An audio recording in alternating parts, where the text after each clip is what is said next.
다들 평안하시죠? 오늘도 금요 철야 시간 모두가 다 같이 나와 함께 부르실 수 없으면 참 아쉬움입니다.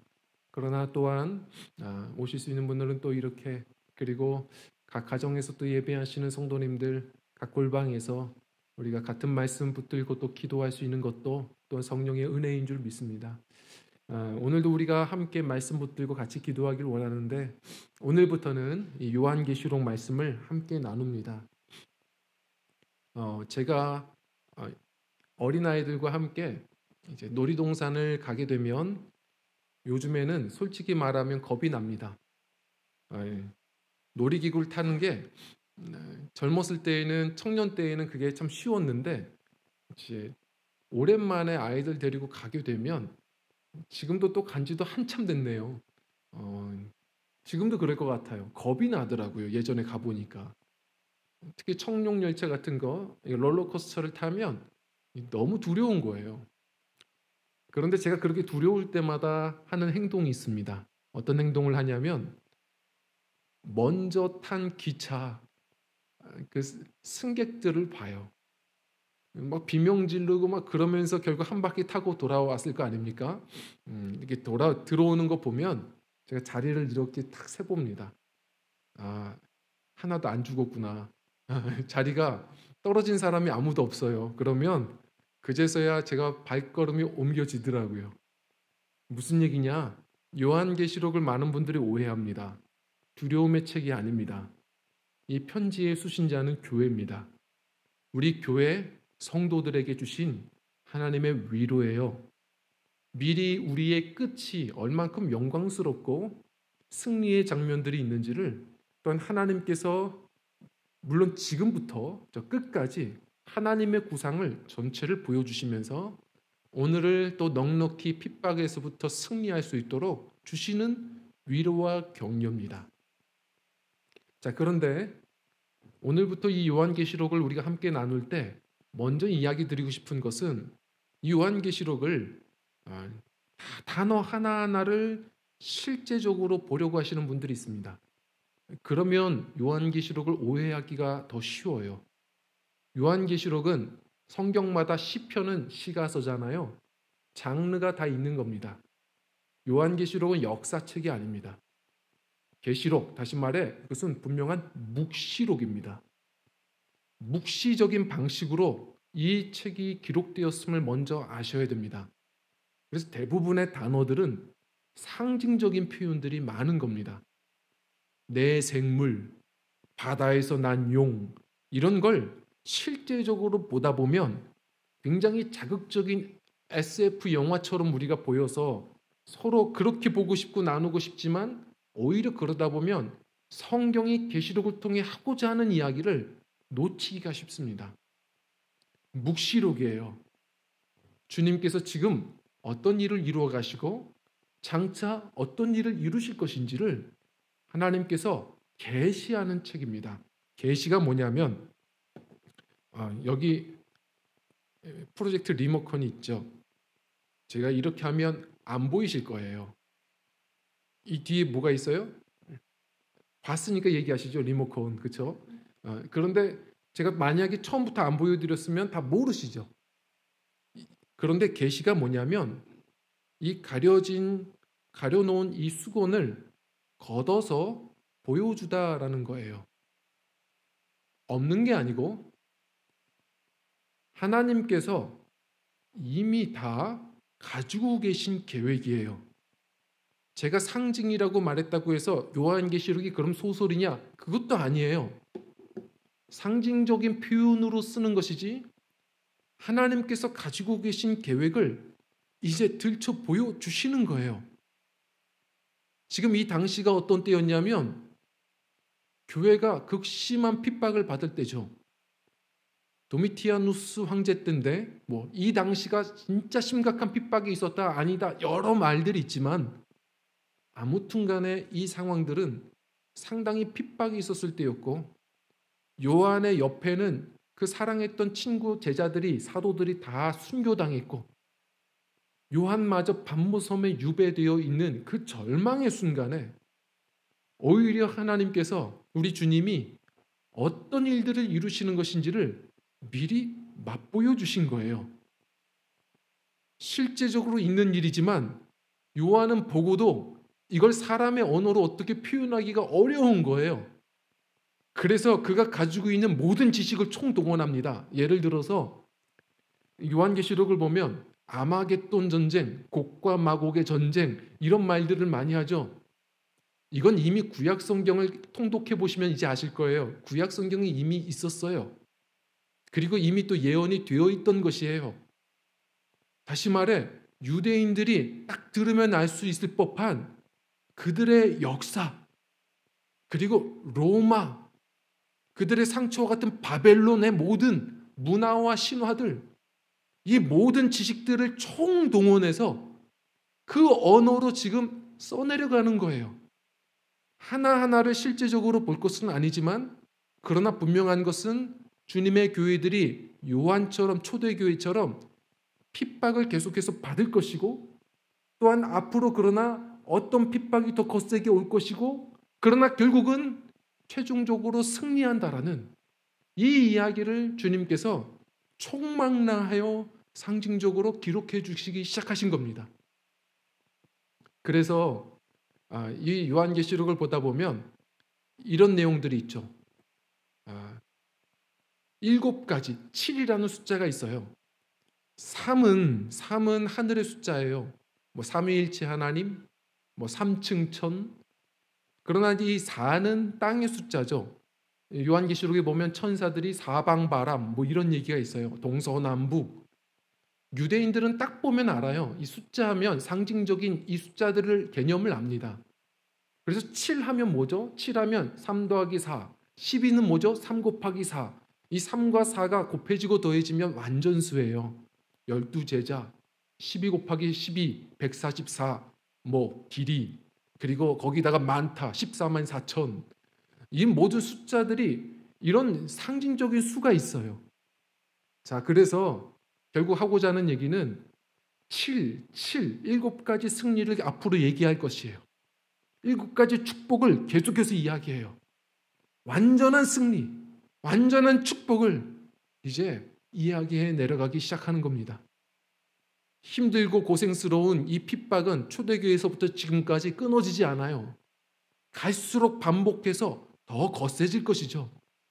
그러나 그거 하나하나에 두려워할 게 아니라 그거 하나하나를 문자적으로 보고 두려워 떨 게 아니라 우리는 지금 주님께서 이미 말씀해 놓으신 이 과정 속에 있음을 알고 그러나 끝은 완벽한 승리라는 것을 알고 오늘을 넉넉히 믿음 안에서 승리하라는 겁니다.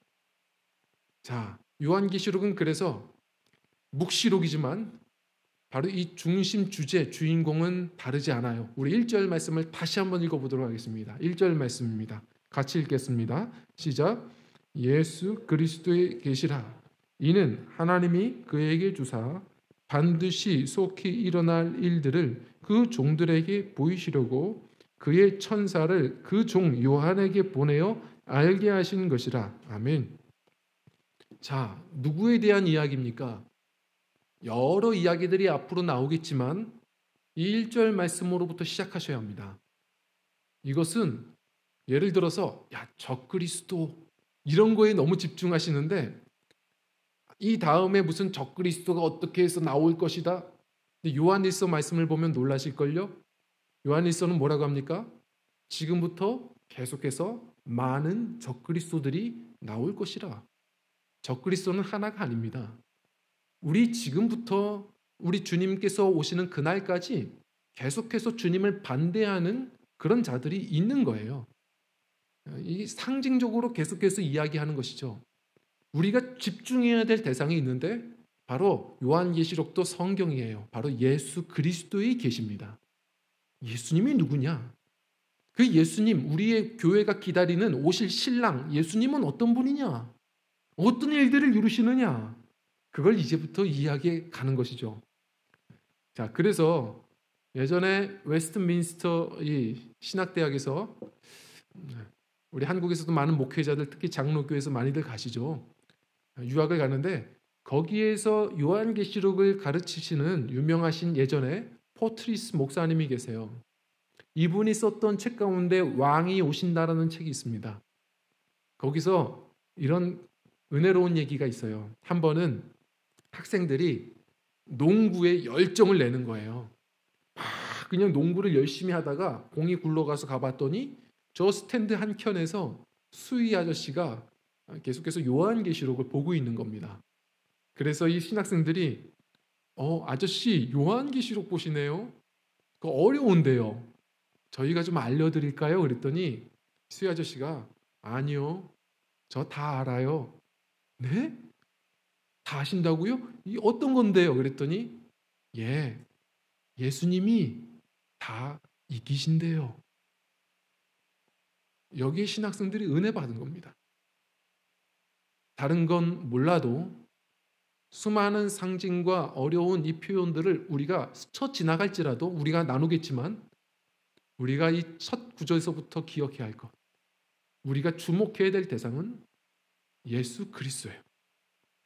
요한계시록은 예수님이 승리하신다예요. 그래서 곧 예수님을 따르는 우리 그리스도인들도 반드시 승리한다입니다. 이 하나님의 승리는 요한계시록을 앞으로 보시겠지만 하나님의 승리는 우연한 승리가 아니에요. 갑자기 대적이 나타나서 그냥 막 싸움하다가 휘두른 행운의 럭키 펀치에 이 대적이 쓰러지고 이런 게 아니에요. 요한계시록을 보면 우리 성도들이 하나님의 이 승리의 약속을 온전히 신뢰하게 만들어요. 이 승리, 창조서부터 하나님의 창세기 창조서부터 하나님은 이 대단한 완전한 승리를 이미 목적하고 계셨구나. 이게 요한계시록을 읽다 보면 깜짝 놀랄 만큼 우리에게 다가와요. 미리 우리가 좀 보자면 이런 겁니다. 창세기와 요한계시록이 이렇게 멋지게 대비되어 있는 거예요. 우선은 창세기 보면 천지의 창조가 나오죠. 요한계시록은 새 하늘과 새 땅의 창조가 나와요. 창세기는 땅을 다스리는 첫 아담이 나와요. 요한계시록은 영광 중에 다스리시는 마지막 아담으로 표현되죠. 예수님이에요. 이게 대비되는 거예요. 창세기에는 에덴에 생명나무가 있음을 이야기하죠. 죄 때문에 그게 잠시 가려져요. 그런데 어때요? 요한계시록에 보면 갑자기 그 생명나무가 다시 등장해요. 동산의 창세기 보면 강이 있죠. 요한계시록에 보면은 새하늘과 새 땅에 생명의 강이 흐른다는 것을 우리에게 이야기해 줘요. 창세기 보면은 아담의 결혼식이 있어요. 요한계시록은 바로 그 마지막 아담과 이 어린 양과 우리 교회들이 성도들이 결혼하는 이 결혼식으로 우리에게 이야기해 줍니다.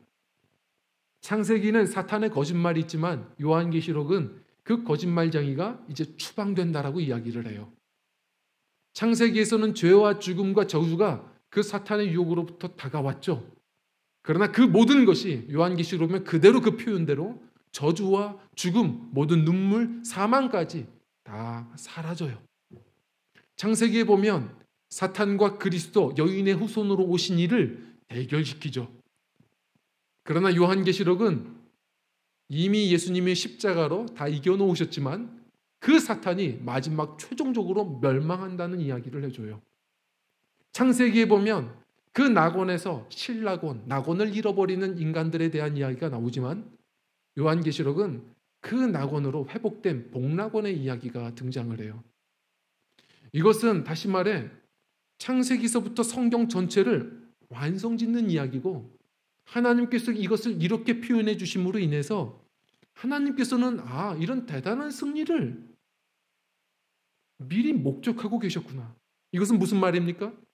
우리 성도들이 예고된 대로 수없는 핍박과 어려움들은 있겠으나 두려워 말라는 거예요. 하나님의 온전하고 목적하신 승리를 향한 우리는 그 과정을 걷고 있는 중인 거예요.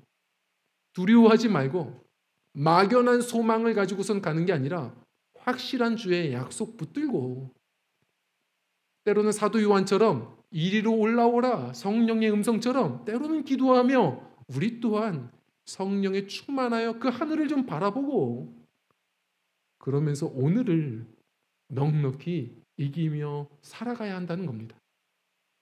우리는 그저 막 싸워서 이기려고 싸우는 사람들이 아니에요. 예수님이 다 이겨놓은 싸움, 최종적으로 보장된 그 승리, 우리는 그 약속 붙들고 매 순간 기도하며 승리를 차지하며 살아가는 성도들입니다. 여러 어려움이 있으시죠? 성경이 이미 얘기한 내용들입니다. 주님이 오실 때가 되면 더 갈수록 어둠은 깊어질 겁니다. 그러나 그때마다 교회에게 필요한 은혜와 힘을 주실 것이고, 그리고 반드시 그 끝은 영광스러운 마지막, 영광스러운 소망의 아침이라는 것을 기억하며 살아가야 합니다. 여러 싸움이 있을 겁니다. 우선은 첫 번째로는요, 우리 함께 따라하겠습니다. 자기와의 싸움. 야고보서 1장 14절 말씀 한번 읽어보겠습니다. 시작. 오직 각 사람이 시험을 받는 것은 자기 욕심에 끌려 미혹됨이니. 아멘. 언젠가도 말씀드렸지만 제가 기억하는 한 사람, 바로 마이클 타이슨입니다. 저는 어렸을 때도 이 사람 보면서 대단하다. 그때 나이가 21살이었더라고요.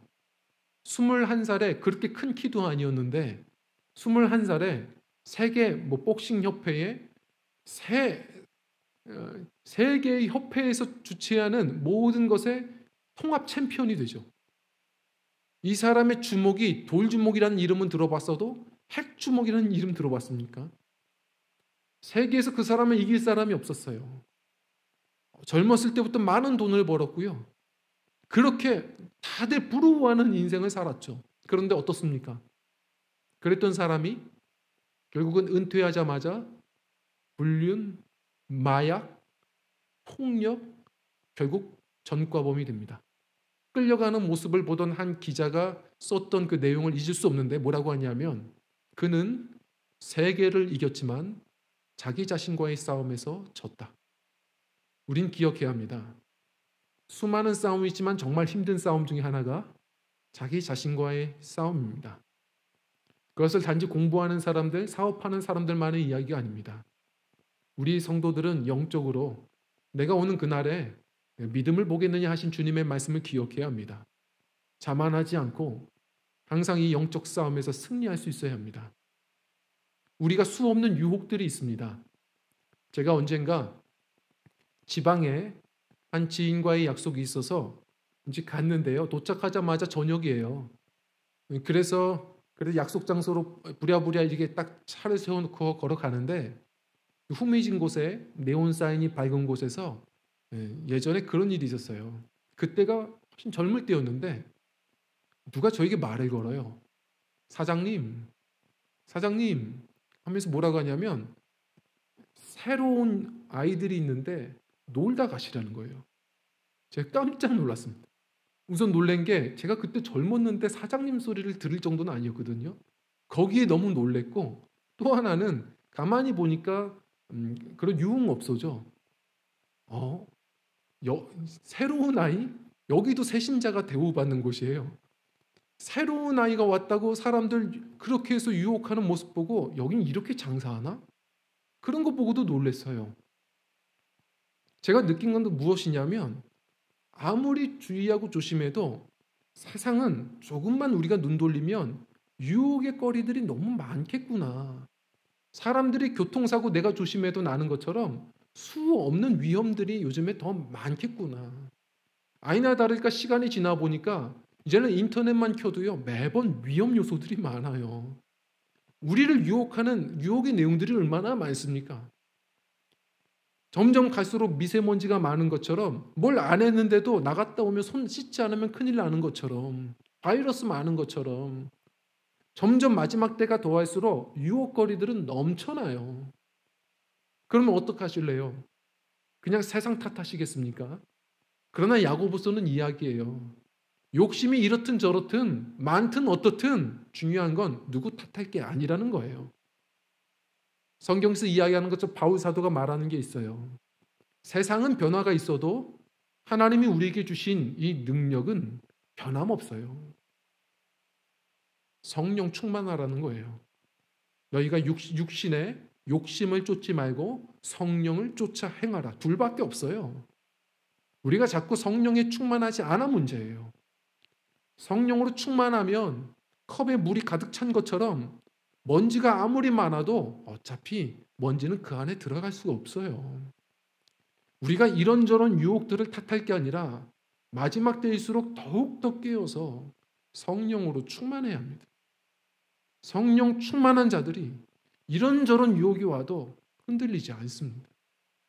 우리 끝까지 주님 오실 때까지 하나님께서는 성공한 사람들보다 성결한 사람들을 원하세요.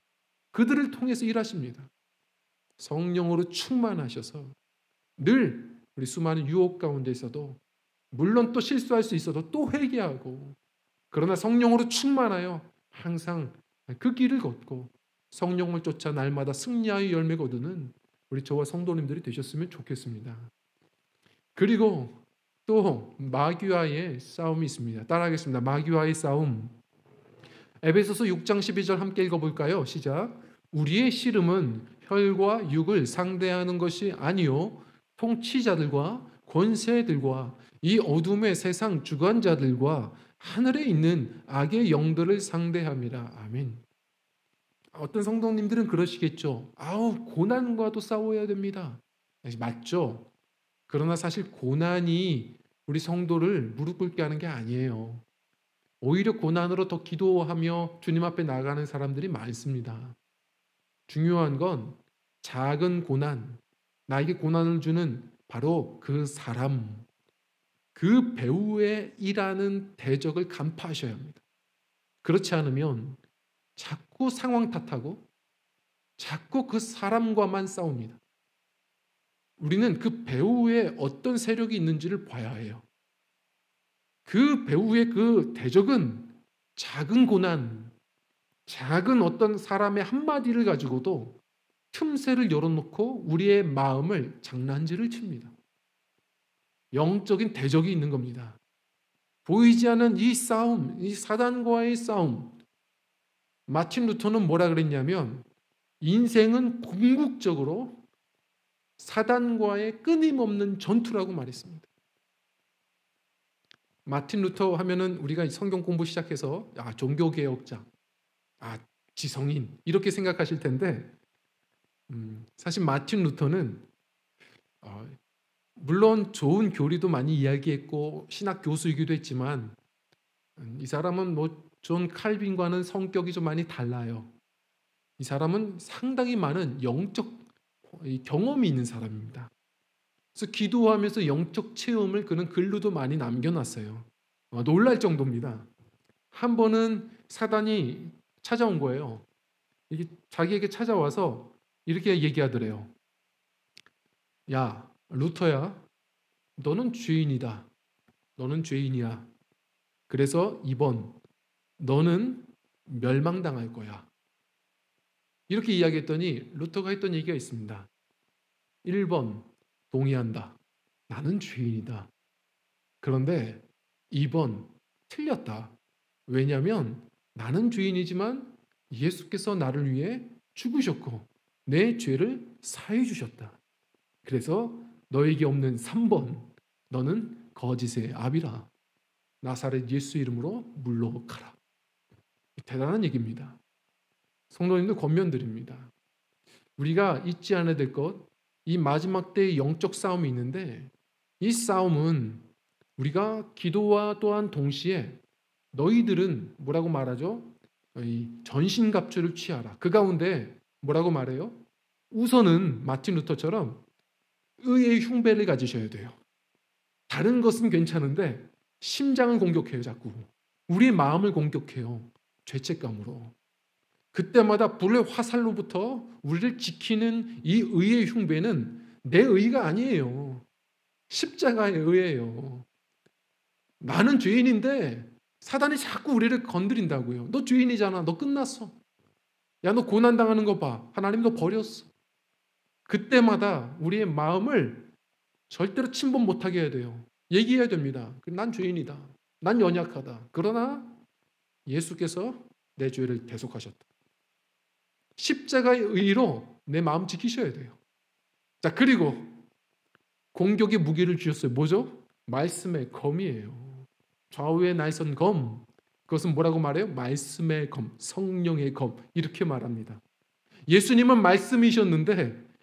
말씀이셨지만 광야에서 시험 당하실 때 뭐라고 하세요? 기록되었으되 사단아 물러가라. 말씀으로 싸우셨어요. 우린 잊지 않아야 돼요. 그리스도인들이 어떻게 싸워야 하는지를 보여주신 거예요.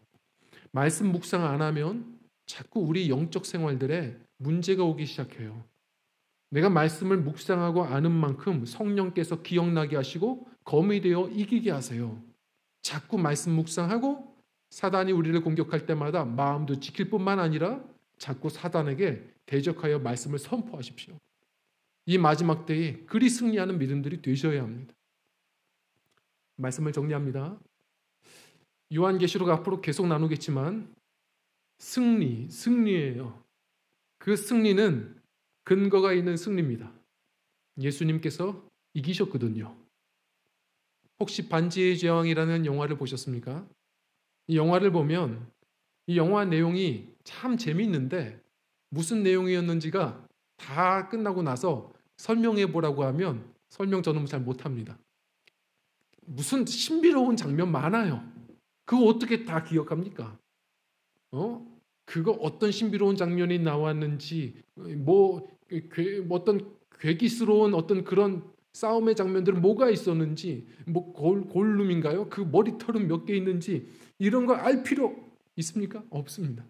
그러나 전체적인 주제와 그 방향만 우리가 기억해도 우리는 그 의미를 얻고 충분히 만족할 수 있습니다. 그리고 힘을 얻을 수 있죠. 권면드립니다. 요한계시록 앞으로 쭉 나눌 텐데 한 가지는 꼭 기억하십시다. 예수님이 승리하셨습니다. 그리고 우리도 그분을 따르기에 반드시 참 교회는 승리합니다. 서로가 그걸 모르기에 알려줘야 합니다. 고난은 이미 성경 안에서 끝없이 오히려 나선령으로 요한계시록 보면 반복해서 점점 더 강하게 있어질 겁니다. 그러나 그때마다 서로 교회들은 얘기해 주면 됩니다. 다른 건 몰라도 이겨라. 우리 교회 이겨라. 승리는 반드시 우리 것. 아멘. 우리 기도하고 찬양하고 기도하는 시간을 갖도록 하겠습니다.